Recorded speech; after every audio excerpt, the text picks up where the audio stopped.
Hi, my name is Eric Friedman. I'm the Executive Director of the Mad River Valley Chamber of Commerce, and we're here for our monthly Coffee and Conversation series, which is always the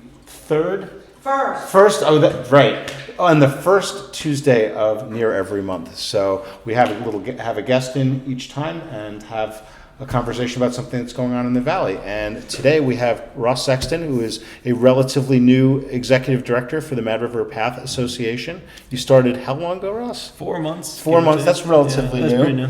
So welcome aboard and welcome to our Coffee and Conversation series. Thanks, yeah.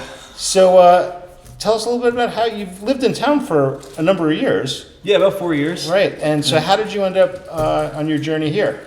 Well, we always wanted, the reason we moved here was so we could just be here and not ever leave the Valley. It was the ideal situation, which I at least have figured out. My wife is traveling to Montpelier, Berlin to work, so she's not too far away still. But when we moved here, the whole intention was try to stay here, which we've achieved. Before that, I was working at Local Motion for a couple years, commuting back to Burlington, and that commute... Sorry about this. Oh, that's okay.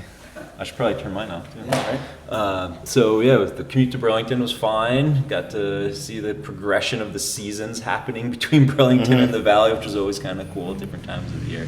But to be able to stay here is kind of the dream. So. And what did you do for Local Motion? A lot of strategy work looking around the state, trying to figure out which towns were interested in having better biking and walking. Yeah, I was going to say, a lot of people, I mean, I know what Local Motion is. Can you maybe explain what it's statewide it is? biking and walking advocacy group. Yeah, so basically what we're doing here is similar, just in a different scale and more on the ground rather than kind of the higher level, this community needs some work, this community needs some work, and then getting the community members on board. It's just focused here in the Valley now and focused on those physical trails and pathways.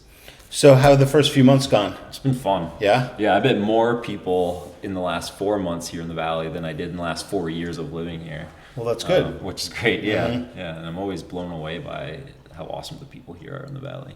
Yeah, we are pretty awesome. Yeah, right? Yeah. It's a good group of folks. Yep, that's for sure. Yeah.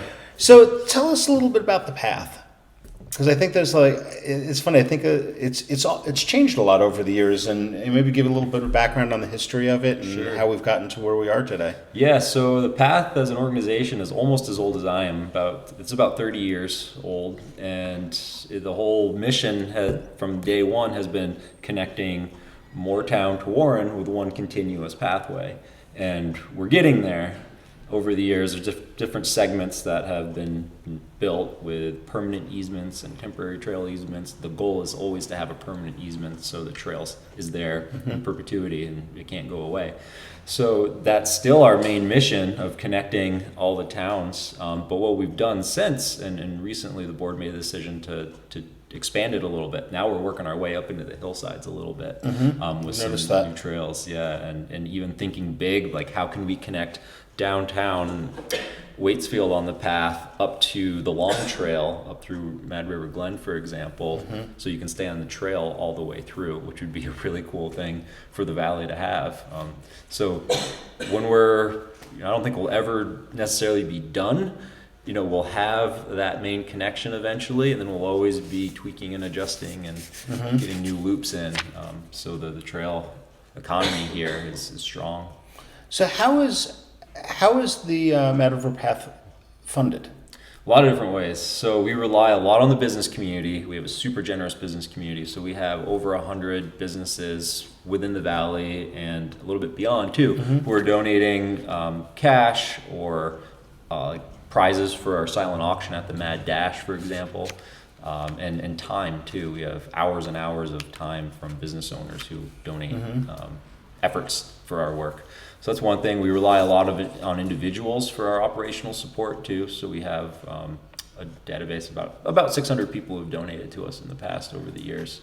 So that's really important. And it's a membership organization as well. Yeah, we've kind of moved a little bit away from calling it a membership and more a supporter, but we're kind of, as I came on, where I'm looking at the organization as a whole and trying to figure out what has been going really well and what could we do to adjust to strengthen the organization. So we're making some adjustments along the way right now. Since 600 supporters So that's how many people we have in our database. that have given money at some point over time. Over time, yeah. That's a pretty broad base of support Yeah, for a community of 3,000 or 4,000 people. Yeah, and it's interesting when you look at where all the folks are from. We have a ton of people from the valley who live here year round, but there's a lot of folks too who have second homes here. You know, we're 60% second homeowners here. I've heard that. Something like that, at least half. Yeah. So we have a lot of folks from all over the country and the world who are donating too, because they want to see the trails here grow and have our pathways stay here. Just getting outside is kind of the main purpose of what we do. I mean, it's awesome to be able to use the trails for sure. And as a local person, we use them. And here in the visitor center with tourists coming in, I mean, we spend, what percentage of our time are we talking about? Go to this trail or that trail, and it's a huge resource for us. So it's obviously a lure, and it's one of the biggest activities that people do here. Yeah. So there's got to be a huge economic impact to the trails as well. Yeah, and one of our missions, especially in the heart of the valley section of our trail, is connecting people between the different businesses, which we've been seeing, especially once we built the Carroll Road Boardwalk this year and started making the other boardwalk connections through the downtown Irisville and Wadesfield and hopefully down the road, Warren and Moortown as well. People are walking between the businesses, and all the studies across the world show once you make those pedestrian connections, you start seeing increase in business, which we're hoping we'll continue to see here in the I mean, valley. it's amazing when you drive by over at by Lawson's in the big picture and the pond there with that's the Carroll Road trail. Yeah, right next to the big backyard. And I mean, it's amazing how many people are walking around down there, and how many people are accessing and then getting onto the sidewalks there, which again is another. I don't think people realize, is that part of the sidewalks part of the path? Yeah, right? For sure. Yeah. And there's going to hopefully be V-Trans will put in a crosswalk for us right there too, so folks can and signage so people can more safely cross 100 there to the and not get killed. Which would be nice. It's bad when we lose visitors. Yeah, we don't like that. Right. Yeah. Or residents. Well, some of them. I mean, we're just kidding. Which is interesting. You talk about the different trails that are out there, and one of the things that I think a lot of people have noticed in the last few months is all of the new trail signage that's gone up around the valley. Kiosks, yeah. Yeah, so can you talk about that a little bit? Yeah, for sure. So that was an effort that started before I came along, led by the planning district with Josh Shorts, and he's a good guy, huh? He's all right. Right? That guy does so much stuff around here. I love Josh, and his office is right next to mine, so it's really handy. We should have him in for coffee. We should, right? No, Josh is awesome, man. He's so smart, and he's able to get people together. So he started with some other partners, the Mad River Trails Collaborative, which is something that's pretty new. And well, I guess it's not that new. It's been around for a little bit, but the Kiosk project is part of the Trails Collaborative. So we have different organizations. I think there's something like 18 different organizations. Some are statewide, some are local, that have trail dealings here in the valley. Whether it's vast snowmobiles or Catamount Trail, Long Trail, and then we have the Path and Mad River Riders. And there's a bunch of other folks too. Mad River Riders is the biking folks, the bike folks, who have 40 something miles of trails here in the valley. Yeah, it's incredible. This is one of their trail maps. And growing, Evolution 2 is the newest trail. Super fun. I got to do it when it wasn't quite finished, but man, it's the trails are so fun up there. So the Trails Collaborative that Josh kind of started with some other partners made the Kiosks a project of theirs. So now we have these. I don't know if we have any. I don't think we have pictures, but you can see them online. They're these beautiful wooden kiosks with signage and maps on it. There's almost 50 of them across the valley, across all the trailheads. Now, they're beautiful signs. Wood and Wood did them, noticeable, right? Yeah. So the goal, Wood and Wood, our local company who works internationally, helped us with this. We had a local homeowner who has some nice machinery who helped build it. So it was all volunteers who built the kiosks, and machined them and sanded them and stained them and installed them. So and it's incredible. There's 50 of them. You see them everywhere, and I think it's bringing a lot of exposure to the Mad River Path, as well as to the Mad River Riders and all the other groups that are involved in tons trails of partners, around like the towns commissions and private landowners. A lot of our trails are on private land. Some of them are on state and town lands too, but the Millbrook Trail, for example, which is a trail of the path, is entirely on private lands, which is really cool. Just really generous people. Right, and they see the value in it. I mean, I would think that from a property value perspective, I would think that it would increase your property value. It can sometimes, yeah. It depends, but you certainly can see that. Yeah, but for something like an inn, to have a trail come right out the back. Yeah, I was walking out behind the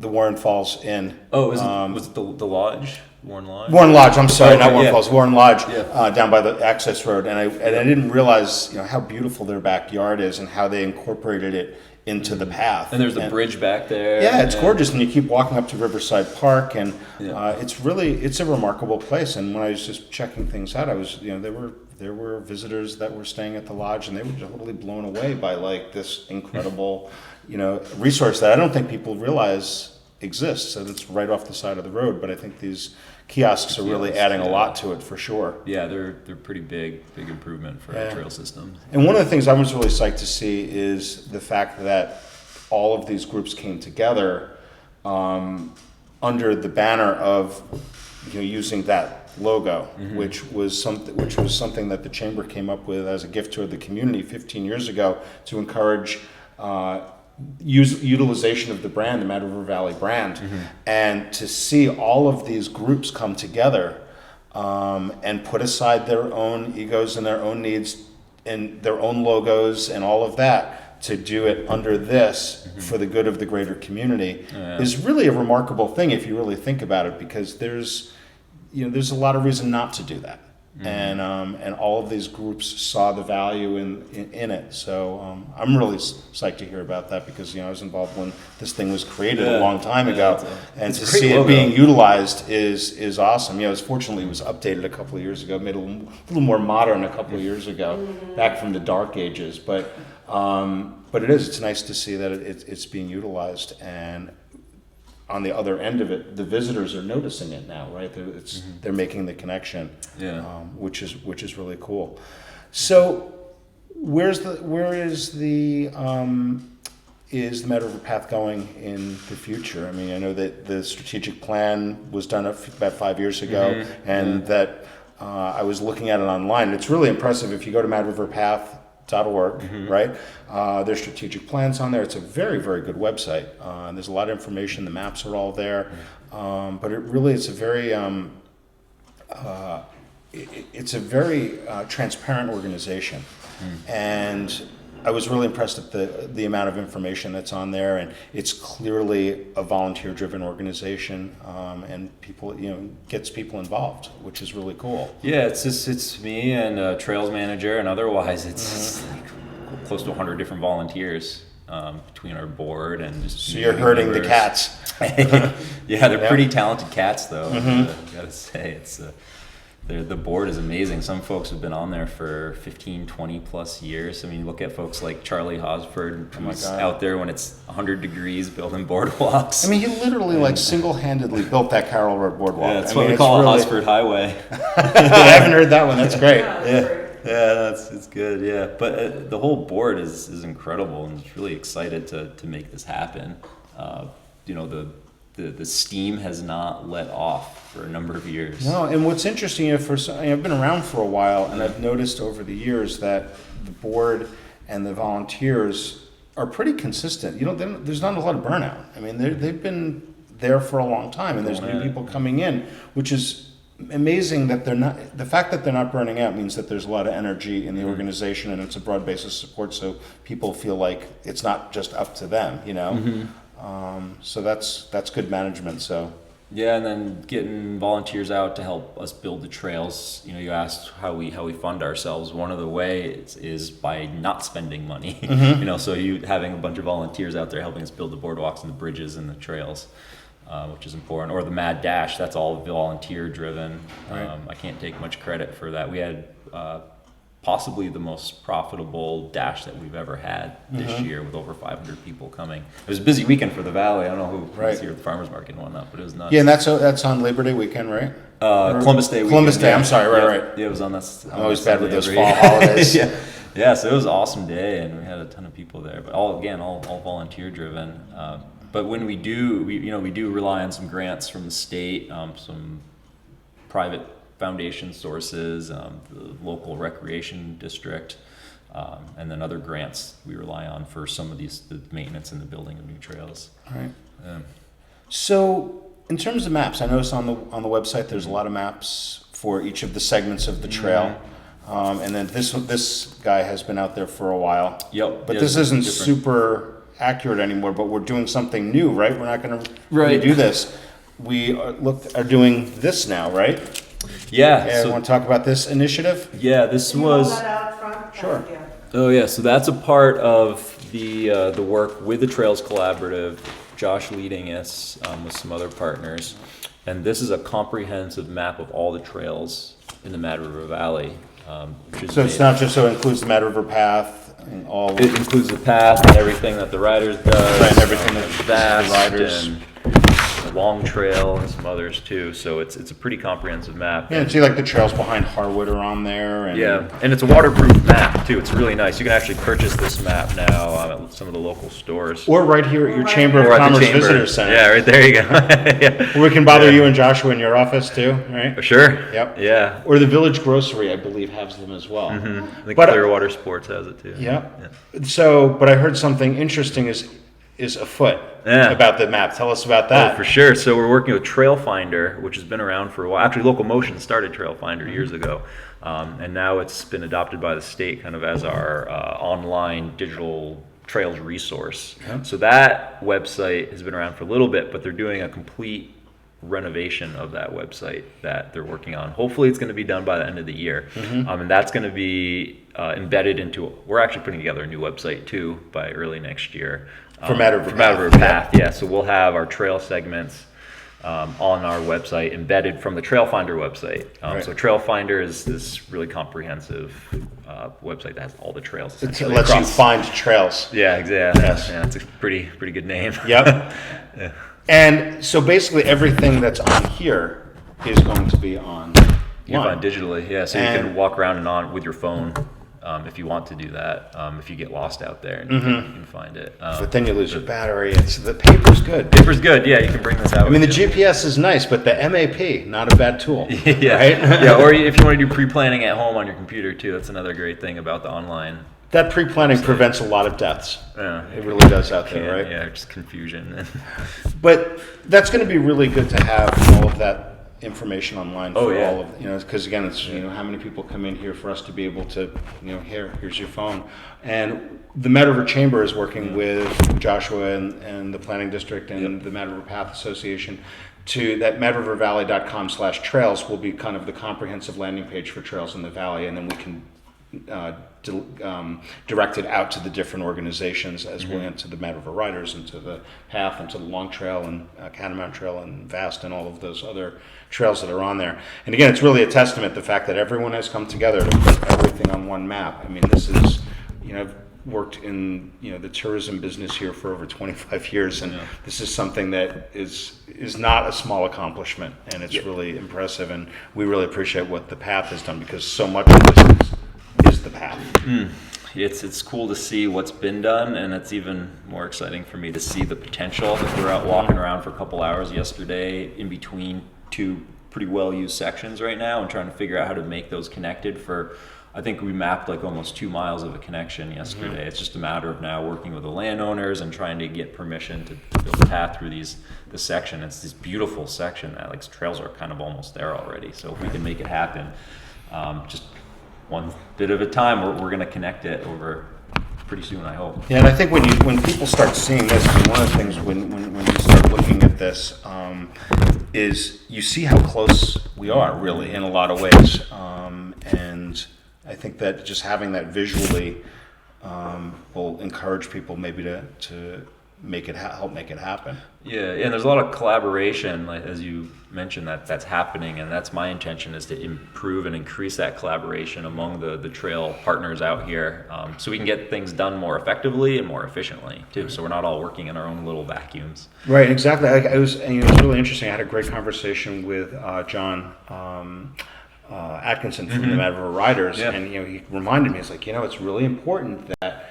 people know that people can hike on our trails. Like that's it's great. I'm like, well, yeah, right. But for the biking guy to say, like, we want people to do this and we want to use it, and it's a great thing. Yeah, I mean, I know John's out there walking with his family all the time on what are kind of seen by a lot of people as the bike trails, but they're definitely walking trails. It's just trying to figure out. Sometimes it's a bit of a figuring out.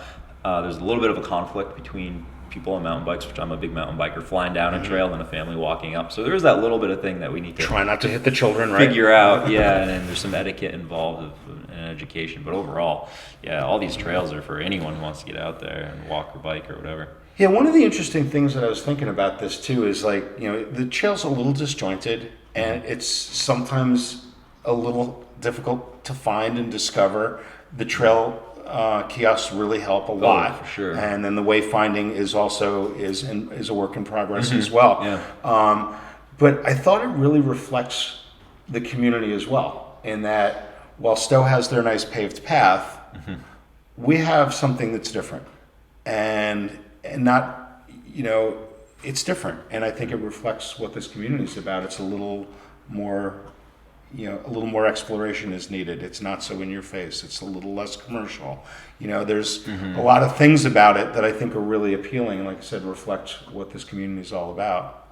It's like, even I've done a ton of exploring here in the last 4 years while I lived here, and before I lived here too, we did a ton of exploring, just looking around, which made us want to move here to begin with. But I still, like, around every corner there's something new that I discover, and I feel like it's just never going to end, where I just keep finding new cool things. Like, we found a waterfall yesterday that rivals any other waterfall I've ever seen in the valley.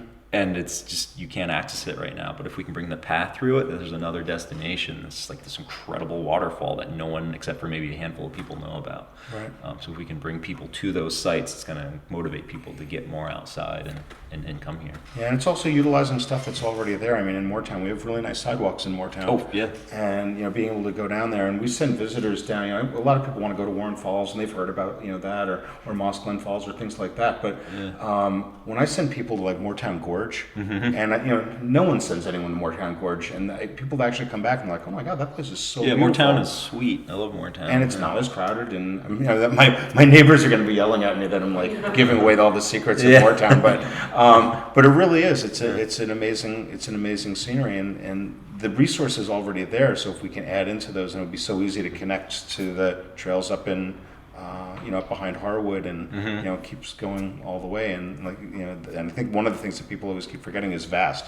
The Vermont Association of Snow Travelers, the Snowmobile Trails, and they do an amazing amount of work on the trails, and real similar. Yeah, and as we are expanding these trails, this is something that I'm working on with some other organizations, more on a statewide basis. And I'll just mention it. This is a whole nother conversation we could have for like an hour, so I'll just mention it real quick. But there is obviously a place for trails in Vermont. There's a lot of good places for trails in Vermont. There are some places that are not good for trails in Vermont. So I'm kind of keeping that in mind too, that it's not just a free-for-all to put trails. Like, there are some remote or wilderness areas that we need to keep kind of remote and not build a trail through.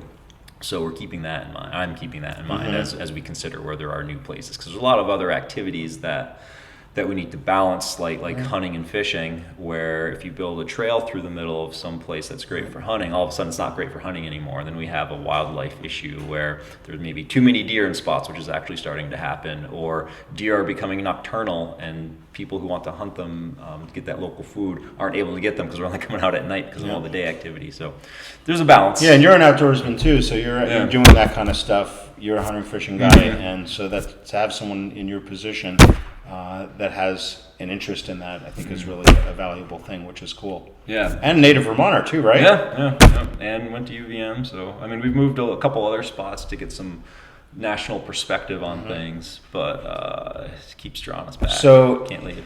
You can grow up here, you can educate yourself here, and you can stay here if My you wife want and to. I have, yeah. Your wife's a native Vermonter as well. Oh, well, actually, she's not. She's a Flatlander, but Easy. former Flatlander. she's been she's grown into a mountain woman. Well, it's for awesome sure. though. But seriously, like the fact that you did make that happen, Yeah. and I think that the narrative is that it doesn't happen, And it holds out hope for me that maybe my kids will come home at some point.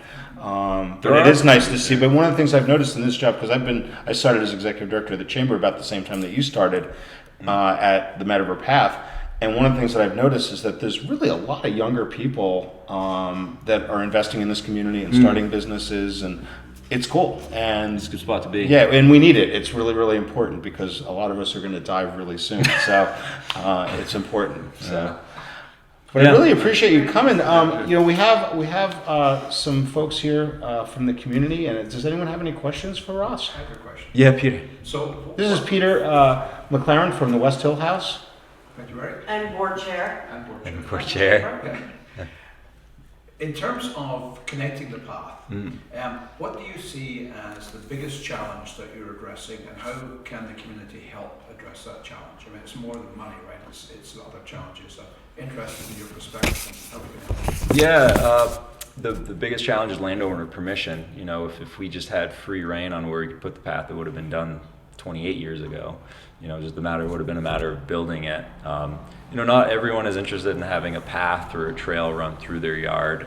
Although I think what a lot of people perhaps don't realize when they come from that perspective is that the trail or a path can go in many different areas. It doesn't have to go right by their house. It can skirt along the edge of a field or into the woods somewhere and be really kind of private. It doesn't have to be near where they live. So the best thing that the community can do, besides supporting us to make sure our operation support is strong, is going out and using the path and talking to other people about how much they love the path and our trails and how much they really want to see that main mission of connecting everything be completed.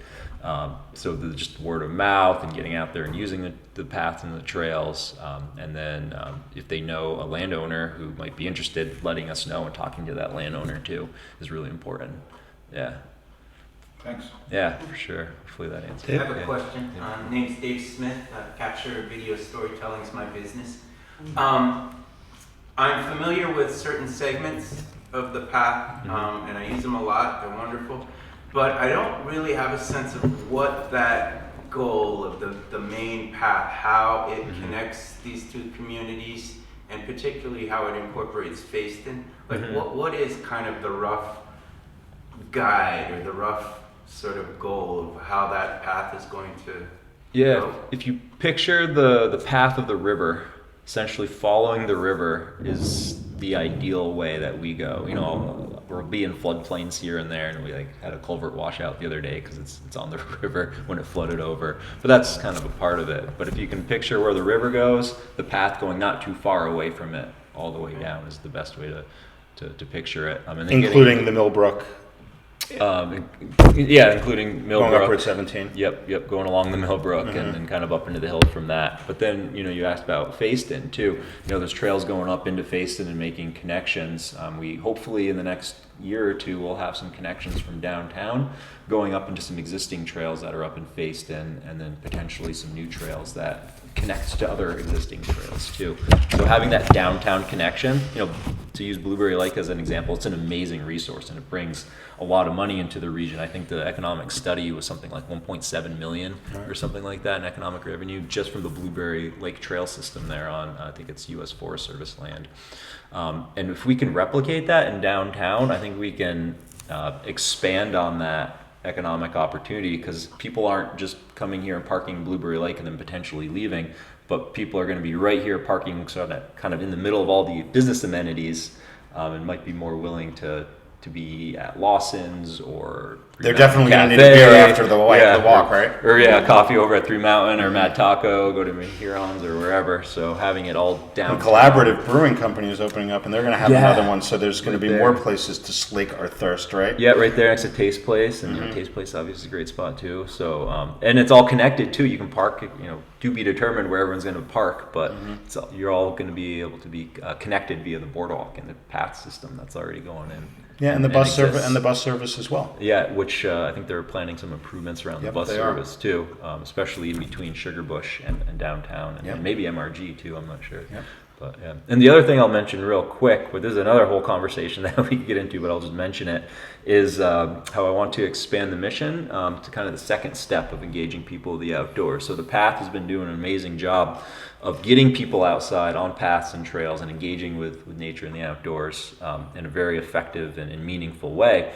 Now I feel like we're going to continue that first step and strengthen that. But now we're going to take it to a second step and engage people with outdoors education and nature education more actively. So I'd love to build a nature center or find an existing building, convert it into a nature center here in the Mad River Valley, maybe in the next 5 years. So if you think of something like North Branch up in Montpelier, kind of a scaled back version of them, they're amazing. They do a lot of incredible work up there. But to have that resource in the valley of some scale of that, I think would be really important for getting kids and adults out there learning about the natural world of the valley, and then helping people manage their land in a very meaningful and positive way. Wasn't there something in that barn across the street from the Fayston School? Oh, the McCullough Barn. Isn't that That's kind of the school's nature center of sorts, or nature meeting spot. Well, if they close the school, we could have a really big nature center there. That's another conversation. We're just kidding. Yeah, Take no position That's on right. that. yeah. So I've had some people say, "Well, what about here? What about here? What about there?" So there seems to be some good potential spots for that, and I've heard a lot of interest of that in that idea. So hopefully we can make some headway on that pretty soon, as we make headway on continuing the other parts of the mission. Yeah, in the mission too, I was on the website and it says, to build, maintain, and conserve a system of continuous public pathways from Warren to Moortown to foster a healthy community by connecting the people, businesses, and special places of the Mad River Valley. Mm-hmm. It's a really good mission statement. I like it. Right? Yeah. Any other questions for us? I think just adding to the comment you made about Fayston, I think one of the great things that's happened is connecting Waitsfield and Irisville with the boardwalks, Husford Highway and so on. But basically it's an island, it's a great island, but it doesn't connect to any of the other trails at the moment. Up to the Millbrook, for example, you can't get there from here kind of thing. You can't get up to the Fayston trails, you can't get over to Warren or even up to some of the other trails. So I would certainly suggest, and it sounds like you're on this, that one of the great priorities would be to start connecting the commercial centre, which is the Waitsfield, Irisville area, into some of these trails so that people can actually have a beer at Lawson's and then say, hey, there's a great walking trail up here which I can get to without having to get back in my car again. Yeah. Yep, that's the goal for the next year or two. Yeah. And also working with Mad River Riders, they have some ideas on another in-town section. So potentially in the next few years we might have 2 fairly much downtown trailheads that go off and connect to the networks, kind of going off in different ways. So there's some big stuff hopefully happening here pretty soon. What's how many miles of trail exist today? In the Mad River Valley? No, yes, that, but just the Mad River path. I think it's about 7 or 8 miles worth of trails and the path. And then in the entire Mad River Valley, it's over 50. Wow. There's a lot of trails here. And that's what's encompassed in this. Yeah. And there's a lot of not official trails as well on private land, so I'm sure that number just goes up from there. Right. But on this map, I think there's over 50 miles worth. So you could spend a summer and more just exploring all these. Yeah, but I mean, the economic impact of this, coming from the Chamber of Commerce perspective, you see what's going on up in the Northeast Kingdom. I mean, that has had a dramatic economic impact, that trail system up there. And if we could do a small percentage of what they're doing up there, we could be in really good shape. Oh, yeah. And it really, really is a meaningful thing. I was talking to Susie that owns she and her husband own Sugarfish, the fish store down by the laundromat. And I don't always view that Fiddler's Green area as like a thriving business center, but she really sees it that way. And when she was explaining, kind of her vision for that, the cornerstone of her idea of really developing that area into a more vibrant business center was the path and the connectivity. And so when business owners are seeing it, and like you said, you get great support from the business community. When they're seeing it and they see that opportunity, that's a really powerful thing, because that's going to start hopefully encouraging the landowners to be more cooperative. Yeah. So. Yeah, there's some cool connections happening in the next year or two down there too. Hopefully an off Route 100 connection to get to the swimming hole from downtown. That would be nice. Should be nice. Yeah. Yes. Just trying to figure out how to do it. Mm-hmm. Well, I appreciate any other questions. We really appreciate your time, Ross. Thanks. This was fun. And like I said, hopefully more people will start watching this and start learning about what's going on. Definitely encourage people to check out metaverpath.org. Really is a great website, and it's going to be even better, it sounds like. Yep. Well, thanks so much for coming. Yeah, thanks, man. Good seeing you. Yeah, and I'm super accessible, so anyone should feel free. Where is your office? We're in the White House. There you go. Yeah, I'm often out and about, but call my cell or give me an email, and that info's online. Terrific. Yeah.